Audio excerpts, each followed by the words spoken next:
Thank you for clicking into this video. আজি আমি এই ভিডিওটোত ক্লাস 7 ৰ লেসন 4 কাইন্ডনেস এই পাঠটোৰ বিষয়ে পঢ়িম। ইয়াৰে সম্পূৰ্ণ অসমীয়া অৰ্থখিনি চাম লগতে প্ৰশ্ন উত্তৰখিনি আলোচনা কৰিম। গতিকে ভিডিওটো শেষলৈ চাই থাকিবা আৰু যদি প্ৰথমবাৰ চাইছা তেনেহলে প্লিজ লাইক, শেয়াৰ আৰু সাবস্ক্ৰাইব কৰিবলৈ নাপাহৰিবা। কাইন্ডনেস অৰ্থাৎ দয়া বা কৰুণা। আজি আমাৰ এই পাঠটো সেই সকল বিক্ৰেতাদাৰসকলৰ ওপৰত লিখা হৈছে যিয়ে নেকি মানুহৰ ঘৰে ঘৰে গৈ পেলাই মানে বস্তু কিছুমান বিক্ৰী কৰে। তোমালোকেও হয়তো ঘৰত নিশ্চয় দেখিছা যে বিভিন্ন ধৰণৰ সামগ্ৰীবোৰ কিছুমান লোকে লৈ আহে আৰু ঘৰে ঘৰে গৈ সেইবোৰ বিক্ৰী কৰিবলৈ কষ্ট কৰে। Every year when the rainy season comes to an end and winter is about to begin, Kashmiri vendors arrive at the city. অৰ্থাৎ কি কৈছে প্ৰত্যেক বছৰে যেতিয়া বৰ্ষাকালৰ অন্ত হয়, ৰেইনি সিজন মানে হৈছে বাৰিষা কাল বা বৰ্ষাকাল, আৰু কি হয় শীতকালৰ আৰম্ভ হ'ব ধৰে, কাশ্মীৰী যিসকল বিক্ৰেতা আছে তেওঁলোক আহি টাউনত মানে নগৰত উপস্থিত হয়। They travel around the city to sell their handcrafted shawls, purses, blankets and even carpets. It's a hard life for these vendors. আৰু তেওঁলোকে কি কৰে চাৰিওফালে ঘূৰি তেওঁলোকৰ যি হেণ্ডক্ৰাফটেড শল আছে, অৰ্থাৎ শল মানে হৈছে উৰা কাপোৰ যে স্কাৰ্ফ বুলি কওঁ আমি জেনেৰেলি, তো হেণ্ডক্ৰাফটেড যিবোৰ হাতেৰে কৰা থাকে, তাত এমব্ৰইডাৰী কৰা থাকে বা অন্য কিছুমান হাতে কৰা কাম থাকে। আৰু লগতে কি আনে আনে পাৰ্চ মানে হৈছে পইচা থবলৈ আমি যিবোৰ সৰু বেগ ব্যৱহাৰ কৰোঁ, কম্বল আৰু লগতে কাৰ্পেট মানে আমি ৰুমত যে তলত পাৰি থৈ দিওঁ। It's a hard life for these vendors. আৰু তেওঁলোকৰ বাবে তেওঁলোক মানে কাৰ কথা কৈছে ইয়াতে যিসকলে বিক্ৰী কৰে, আৰু বিক্ৰী কৰে মানে বস্তু যে এনেকৈ লৈ বিক্ৰী কৰে তেওঁলোকক ইংলিছত কি বুলি কয় ভেণ্ডাৰ্ছ বুলি কয়। আৰু ভেণ্ডাৰ্ছসকলৰ বাবে জীৱনটো বৰ কঠিন বুলি কৈছে।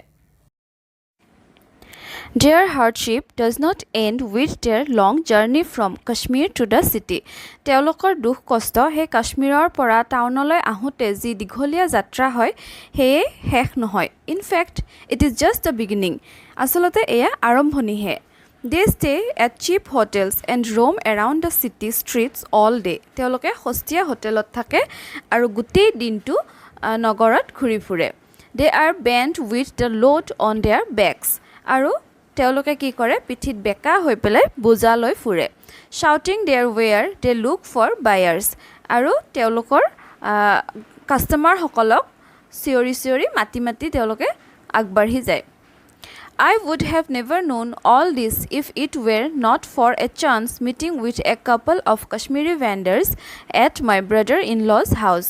আৰু মই এইবোৰ কেতিয়াও গম নাপালোঁ হয় যদি মই সেই কাশ্মীৰী দম্পতীহালক মোৰ ব্ৰাদাৰ ইন ল মানে কি হ'ব ইয়াতে কাহিনীটো পঢ়িছে আমি গম পালোঁ যে যিজনে কাহিনীটো লিখি আছে তেওঁ ছিষ্টাৰৰ ঘৰত গৈছে, কিন্তু মেনশ্যন কৰা নাই যে ডাঙৰ নে মানে বা হয় নে আমাৰ ভনী হয়। চ' ব্ৰাদাৰ ইন ল মানে ইয়াতে ভিনদেউ হ'ব পাৰে বা ভনী জোৱাইও হ'ব পাৰে। আৰু কৈছে যে যেতিয়া মই সেই ব্ৰাদাৰ ইন লৰ ঘৰত গৈছিলোঁ তেতিয়াহে গম পালোঁ এওঁলোকৰ কাহিনীবোৰ। চ' ইয়াতে মই ব্ৰাদাৰ ইন লয়ে মেনশ্যন কৰিম, কাৰণ আমি নাজানো যে ভিনদেউ হয় নে ভনী জোৱাই হয়, ইয়াতে সেই বিষয়ে একো উল্লেখ কৰা নাই। We were seated in my brother-in-law's veranda when two Kashmiri vendors who looked like father and son came in. আৰু যেতিয়া দুজন কাশ্মীৰী ভেণ্ডাৰ মানে কি যোনে এনেকৈ বস্তুবোৰ লৈ বিক্ৰী কৰিবলৈ যায় বা বিক্ৰেতাদাৰ বুলি কয়, যেতিয়া সেই কাশ্মীৰী ভেণ্ডাৰ দুজন সেইফালেদি গৈ আছিলে তেতিয়া আমি কি কৰি আছিলোঁ ব্ৰাদাৰ ইন লৰ বাৰাণ্ডাতে মানে আগফালে বাৰাণ্ডাতে বহি আছিলোঁ। The younger man carried a bundle on his back. আৰু সেই সৰু ল'ৰাজনে তেওঁলোকৰ দুজন আছিলে বুলি কৈছে, কাপল বুলি কৈছে। ইয়াতে কাপল মানে যেতিয়া কোনো এটা দুটা বস্তু একেলগে থাকে। চ' সৰুজনে কি কৰিছিলে পিঠিত বোজা এটা কঢ়িয়াই আনিছিলে, while the other frail and old, আৰু আনজন কি আছিলে বহুত দুৰ্বল আৰু বুঢ়া আছিলে, called attention to their wares in a sufficiently loud voice.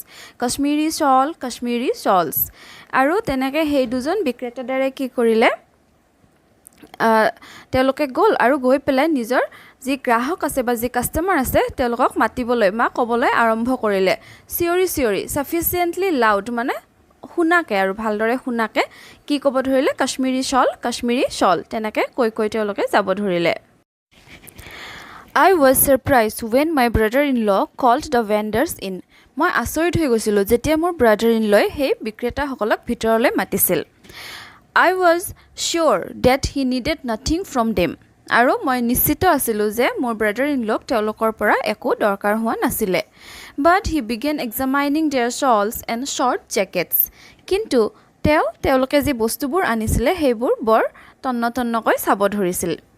His wife, my sister, who was in the kitchen, got busy making tea. আৰু তেওঁৰ wife অৰ্থাৎ মোৰ sister কি কৰি আছিলে তাই বুলি কৈছে কিচেনত আছিলে চাহ বনাই আছিলে. She knew that her husband would not buy anything from the vendors. আৰু তাইও জানিছিল যে তাইৰ হাজবেণ্ডে অৰ্থাৎ তাইৰ গিৰিয়েকে সেই মানুহকেইজনৰ পৰা একো নিকিনে. I felt sorry for them. আৰু মোৰ তেওঁলোকলৈ বৰ বেয়া লাগিছিল. When my brother-in-law asked me to buy something, I politely declined. আৰু তাৰ পিছত মোৰ brother-in-law যেতিয়া মোক তেওঁলোকৰ পৰা কিবা এটা কিনিব দিছিল মই নম্ৰভাৱেই ক'লোঁ যে মোক নালাগে. He then started chatting with the vendors about their families and their homeland. আৰু তাৰ পিছত তেওঁ কি কৰিলে সেই ভেণ্ডৰ কেইজনৰ লগত সেই বিক্ৰেতা কেইজনৰ লগত তেওঁলোকৰ পৰিয়ালৰ আৰু তেওঁলোকৰ নিজৰ জন্মভূমিক লৈ কথা পাতিবলৈ আৰম্ভ কৰিলে. As they narrated the details of their different lives, I felt sad and guilty at being a party to such behavior. যেতিয়া তেওঁলোকে নিজৰ বিভিন্ন জীৱনৰ সূক্ষ্ম বিৱৰণ দিলে, ডিটেইলড এক্সপ্লেনেশ্যন মানে সূক্ষ্ম বিৱৰণ দিলে, তেতিয়া মোৰ এই আচৰণৰ পক্ষ হোৱাৰ বাবে বহুত মনটো বেয়া লাগিছিল আৰু নিজকে বৰ দুখী লাগিছিল. But my brother-in-law suddenly called out to his wife and asked her to serve the visitors something to eat. আৰু তেতিয়াই কি কৰিলে মোৰ brother-in-law তেওঁৰ ৱাইফক মাতিলে আৰু ক'লে যে এওঁলোকক কিবা খাদ্য পৰিৱেশন কৰা. Since they would be hungry, কাৰণ তেওঁলোকৰ ভোক লাগিবও পাৰে. She quickly brought some food into the veranda. আৰু তাই ততাতয়াকৈ কিছু খাদ্য লৈ আহিল. The vendors hesitated initially মানে আৰম্ভণিতে অৰ্থাৎ খাদ্যখিনি দিয়াৰ লগে লগে তেওঁলোকে অলপ হেজিটেট কৰিছিল. হেজিটেট কৰা মানে সংকোচ কৰা বা লাজ ভাৱ কৰা. But agreed to eat when my brother-in-law insisted. কিন্তু মোৰ brother-in-law জোৰ কৰাত তেওঁলোকে খাবলৈ মান্তি হৈ গ'ল. After a hearty meal, they left, promising to bring better things next year. আৰু তেওঁলোকে খোৱাৰ পিছত তাৰ পৰা গুচি গ'ল আৰু ক'লে যে অৰ্থাৎ প্ৰমিছ কৰিলে তেওঁলোকে যে নেক্সট ইয়াৰ অহা বছৰলৈ আৰু ভাল বস্তু আনিব বুলি. It was then that my brother-in-law spoke to me. আৰু তাৰ পিছত মোৰ brother-in-law মোৰ লগত কথা পাতিছিল. I am well aware of the hardship faced by these Kashmiri vendors, he said. তেওঁ ক'লে যে মই কাশ্মীৰৰ এই বিক্ৰেতাসকলৰ যে ইমান দুখ কষ্ট হয় সেইটো কথা মই ভালকৈ গম পাওঁ. As I looked at him, still confused. আৰু যেতিয়া তেওঁ তেনেদৰে কৈছিল মই তেওঁৰ ফালে বিমূঢ়ভাৱে চাই আছিলোঁ, কনফিউজ হৈ আছিলোঁ. They eat in the morning and spend the rest of the day roaming around the city on foot, hungry and thirsty. তাৰপিছত তেওঁ ক'লে যে they eat in the morning. সিহঁতে ৰাতিপুৱাই খায় আৰু গোটেই দিনটো কি কৰে সেই নগৰত খোজকাঢ়ি ঘূৰি ফুৰে বস্তু এটা বিক্ৰী কৰি তেওঁলোকে ক'তো খাই নাথাকে. তেওঁলোকে হাংগ্ৰি মানে ভোকাতুৰ আৰু থাৰ্ষ্টি মানে পিয়াহত যোন থাকে তেওঁলোকক থাৰ্ষ্টি বুলি কয়. মানে তেওঁলোকে ভোকে পিয়াহে গোটেই দিনটো খোজকাঢ়ি ঘূৰি ফুৰে. When I saw them, I wanted to offer them food. আৰু যেতিয়া মই সিহঁতক দেখিলোঁ মই সিহঁতক অকণমান কিবা খোৱা বস্তু দিবলৈ বিচাৰিছিলোঁ. But they have their pride. কিন্তু সিহঁতৰো সন্মান আছে. এনেকুৱা নহয় যে ৰাস্তাইদি মানুহ দুজন গৈ আছে তেওঁলোক বেপাৰী মানুহ বুলি পেলাই আমি মাতিলোঁ আৰু এয়া খা বুলি পেলাই দিলোঁ. কাৰণ তেনেকৈ দিলে কেতিয়াও নাখায়. কাৰণ চব মানুহৰে সন্মান থাকে নহয় নে নিজৰ কি বুলি কয় এইটো আৰু আত্মসন্মান থাকে. গতিকে জাষ্ট তেনেকৈ মাতি আনি খাবলৈ দিলে কোনেও নাখায়, চবে নালাগে বুলিয়েই ক'ব. They would never accept anything unless I pretended I was interested in their wares. মানে যেতিয়ালৈকে মই তেওঁলোকৰ গ্ৰাহক বুলি নিজকে নেদেখাওঁ তেতিয়ালৈকে সিহঁতে মাতি আনি বস্তু খাব দিলে কেতিয়াও নাখায়. So I had to make the offer of the food to look unplanned. আৰু সেইবাবে মই খাদ্য দিয়াটো মানে এটা আনপ্লেনিং কৰা হিচাপে অপৰিকল্পিতভাৱেহে দেখাইছিলোঁ. এতিয়া ইয়াৰে কুৱেশ্যন এনচাৰখিনি চাওঁ. ফাৰ্ষ্টটো কি দিছে, when do the Kashmiri vendors travel to cities to sell their goods?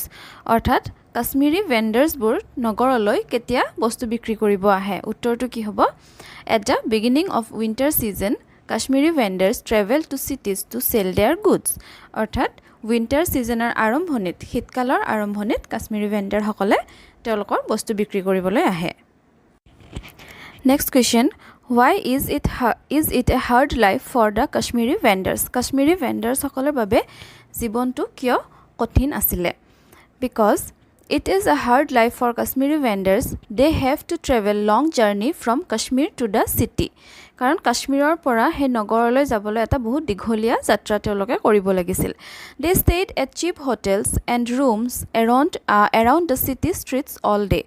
আৰু তেওঁলোকে সস্তীয়া হোটেলত আৰু সস্তীয়া হোটেলৰ সস্তীয়া ৰুমত থাকি চাৰিওফালে ঘূৰি ফুৰিব লাগিছিল They are bent with the heavy loads on their backs আৰু পিঠিত হে গধুৰ বোজা কঢ়িয়াই লৈ ফুৰিব লাগিছিল They also have to look for buyers তাৰ লগতে তেওঁলোকে গ্ৰাহকৰ বাবেও বিচাৰি ফুৰিবলগীয়া হৈছিল Number C Why was the author surprised when his brother-in-law called the vendors? যেতিয়া brother-in-law বেপাৰী কেইগৰাকীক ভিতৰলৈ মাতিছিল তেতিয়া অথৰে কিয় সাৰপ্ৰাইজ হৈছিল মানে কিয় আচৰিত হৈছিল The author was surprised when his brother-in-law called the vendors because he knew that they did not need any Kashmiri clothes from the vendor. লেখকজন আচৰিত হৈছিল কাৰণ তেওঁ জানিছিল যে যেতিয়া তেওঁৰ brother-in-law হে মানুহকেইজনক মাতিছিল আৰু কিন্তু তেওঁলোকৰ পৰা যে একো কাপোৰৰ প্ৰয়োজন হোৱা নাছিল বা একো নিকিনিব Number D I felt sad and guilty at being a party to such behavior. What does the word party mean here? And what kind of behavior did he refer to? মোৰ এই আচৰণৰ পক্ষ হোৱাৰ বাবে মন বেয়া আৰু দুখী লাগিছিল ইয়াত মানে পক্ষ মানে কি বুজাইছে পাৰ্টি মানে পক্ষ বুলি কৈছে আৰু কেনেকুৱা আচৰণৰ কথা বুজাইছে ইয়াতে কি হ'ব the word party here means having relationship with any group party মানে হৈছে যিকোনো এটা গ্ৰুপৰ লগত কিবা সম্পৰ্ক থকা According to the author his brother-in-law called the vendors for no reason লেখকৰ মতে তেওঁৰ brother-in-law হে বেপাৰী কেইজনক মাতিছিল without any reason অৰ্থাৎ একো কাৰণ নোহোৱাকৈ His brother-in-law would just examine their clothes and would send back আৰু গম পাইছিল যে brother-in-law কি কৰিব কাপোৰবিলাক অকল চাব নিৰীক্ষণ কৰিব আৰু তেওঁলোকক ঘূৰাই পঠাব Thus the author did not like that behavior আৰু সেই আচৰণটো অথৰগৰাকীয়ে ভাল পোৱা নাছিলে Next question who was kind what was his deed of kindness ইয়াতে সুধিছে যে দয়ালু কোন আছিল আৰু তেওঁ দয়ালু যে হয় কোনটো কামেৰে দেখুৱাইছিল Answer কি হ'ব The author's brother-in-law was kind. He called the Kashmiri vendors with an intention to feed them. He called his wife and asked her to serve hearty meal to them. ইয়াতে দয়ালু কোন আছিল বুলি কৈছে হে brother-in-law জন কাৰণ তেওঁ কাশ্মীৰী হে বিক্ৰেতা কেইজনক কি কৰিছিল কিবা খোৱাৰ উদ্দেশ্যে ভোজন কৰাৰ উদ্দেশ্যত মাতিছিল আৰু তেওঁৰ ওয়াইফক ধুনিয়া মানে ভালদৰে খাদ্য তেওঁলোকক পৰিবেশন কৰিব দিছিল Next question number 2 টুত কি দিছে সোৱা Some information about the Kashmiri vendors and the author's brother-in-law. মানে Kashmiri vendor আৰু author's brother-in-law বিষয়ে কেইটামান ইনফৰমেশন দিয়া আছে rewrite them in the correct columns according to what you have understood from the story আৰু ষ্টৰিটো পঢ়ি কি বুজি পাইছা সেই হিচাপে ইয়াতে আমাক কলম বনাই দিছে মানে Kashmiri vendor কি হয় আৰু brother-in-law কি মানে আচৰণ আছিল সেইখিনি লিখিব দিছে গতিকে আমি ইয়াতে কলমত লিখিব লাগিব কিন্তু মই ডাইৰেক্টলি লিখি দিছো তোমালোকে কলম হিচাপে লিখিব পাৰিবা প্ৰথম লাইনটো আৰু মানে গুটেকিটা লাইন চাই আমি কি গম পাও কাশ্মীৰী ভেণ্ডৰ কি আছিল travel from Kashmir to different cities stay at hotels with minimum facilities walk around the city on foot to sell their goods অৰ্থাৎ কাশ্মীৰৰ পৰা বেলেগ বেলেগ নগৰলৈ আহিছিল তাৰ পিছত হোটেলত হস্তিয়া হোটেলত আছিল মিনিমাম ফেসিলিটিজ যত বেছি সুবিধা নাছিল walk around the city on foot to sell their goods আৰু হিয়তৰ এই সামগ্ৰীবোৰ বেচিবৰ কাৰণে খুস্কাৰি ঘুৰি ফুৰিছিল তাৰ পিছত ব্ৰাদাৰ ইন লৰ বিষয়ে কি হ'ব ask the vendors to show their goods তেওঁলোকৰ সামগ্ৰীবোৰ দেখুৱাব দিছিল did not intend to buy anything কিন্তু একো কিনিবলৈ ইন্টেনশন নাছিল ইচ্ছা নাছিল asked wife to serve food to the vendors আৰু ওয়াইফক হে ভেণ্ডৰ কেগৰাকী কি দিব দিছিল খাদ্য দিব দিছিল made the offer of food look unplanned আৰু তেওঁ যে তেওঁলোকক খোৱাব কিবা খোৱা বস্তু দিব হেতু একদম অপৰিকল্পিতভাৱে তেওঁ দেখুৱাইছিল হে কথাটো Now question number 3 আমাক কি কৰিব দিছে তলত কেইটামান সেন্টেন্স দিয়া আছে আমি ষ্টৰীটোৰ মতে কেতিয়া কি হৈছিল হেতু এৰেঞ্জ কৰিব লাগে ইয়াতে আনসাৰখিনি কি হ'ব এতিয়া প্ৰথমতে আহিব two Kashmiri vendors came in to sell their goods the vendors came in the brother-in-law inquired about their goods the brother-in-law asked his wife to bring some food for the vendors hesitated to take the food the brother-in-law made the offer of food look incidental the vendors had food and left এতিয়া আমাৰ question number 5 টোত কি দিছে তলত কেইটামান picture দিছে আৰু হে পিকচাৰ কেইটাৰ নাম কেইটা লিখিব দিছে আৰু এইখিনি কি হয় আমাৰ ট্ৰেভেল গাইড বুলি কৈছে অৰ্থাৎ কোনোবা যদি আম ভ্ৰমণকাৰী আহে অসমলৈ এইবোৰ জায়গা চাবলৈ যাব পাৰিব ইয়াতে সাইডত লিখি দিছো প্ৰথমটো কি হয় ৰংঘৰ আৰু ৰংঘৰৰ পিছতে আছে আমাৰ মানে লগতে থাকাটো হৈছে কাৰেংঘৰ তাৰ পিছত নেক্সট এইখন কি হয় সাগছ হয় নহয় নে এটো লিখিম আমি টি গাৰ্ডেন তাৰ পিছত হ'ব ৰাইনো নেক্সট আমাৰ একেবাৰে তলত আছে কি এটো কামাখ্যা মন্দিৰ কামাখ্যা টেম্পল আৰু then Asian elephant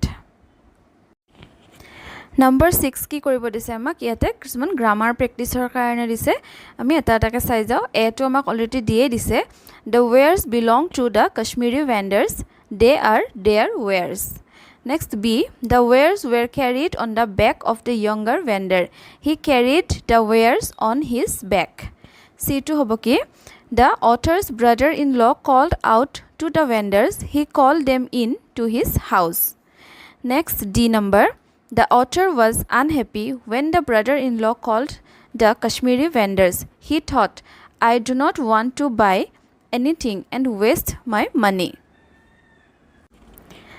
next question number 7 or fill in the blanks kita soa 1 number tut ki dise the wares belong to us they are our wares next 2 the wares were carried by you carried the wares on your back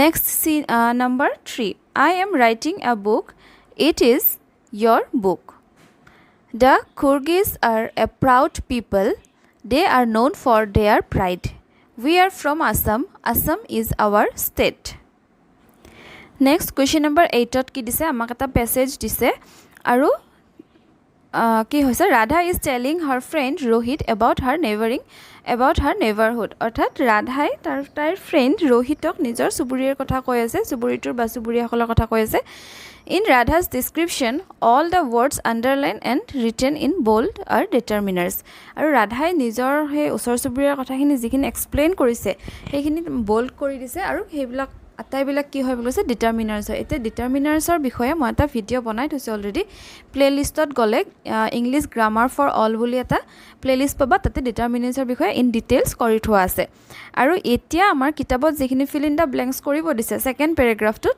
এইখিনি মই ইয়াতে লিখি দিছো তোমালোকে ধুনিয়াকৈ এটো চাই লিখি লব পাৰিবা এবাৰ এটো মাটি দিও ৰোহিতে কি কৈছে our ফাৰ্ষ্টতে হবে to our কাৰণ ৰোহিতে কৈ আছে নিজৰ কথা our locality is called Boragao. It is beside the National Highway bypass. You can see my house right from the road. It is the one with a green roof. Next to our house is my uncle's bungalow.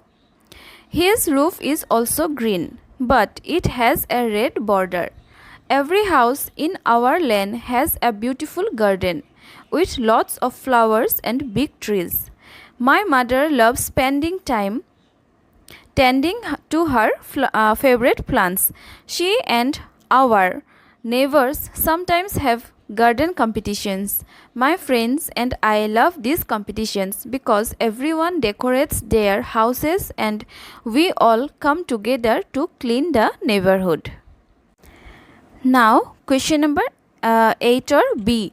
Here are some more sentence for practice. অৰ্থাৎ ইয়াতে প্ৰেক্টিছৰ বাবে আৰু কেইটামান sentence দিছে fill in the blanks কিহৰ কৰিব আমি কিহৰ লগত কৰিব লাগিব ডিটাৰমিনাৰ্সৰ লগত সো ফাৰ্ষ্টটো কি হ'ব there is some water in the jug the teacher gave him a lot of advice next each of the boys was given a prize number 4 he relies on the few friends he has number 5 there are a few books on the shelf next 6 number do you have any relatives in the city 7 number he is an electrical engineer 8 number he left an hour ago মই আকৌ কৈছোঁ এইবিলাক যে determiners হয় ইয়াৰ বিষয়ে এটা details video' বনাই থোৱা আছে তোমালোকে প্লেলিষ্টত গ'লে ভিডিঅ'টো চাব পাৰিবা আৰু এইখিনি আছিলে আমাৰ আজিৰ এই ভিডিঅ'টোত আই হোপ তোমালোকে লেসনটো বুজি পাইছা লগতে কোৱেশ্চন আনসাৰখিনিও কৰিব পাৰিবলৈ তোমালোকে ধুনীয়াকৈ বুজি পাইছা থ্যাংক ইউ ফৰ ৱাচিং মাই ভিডিঅ' কিপ ৱাচিং কিপ সাপোৰ্টিং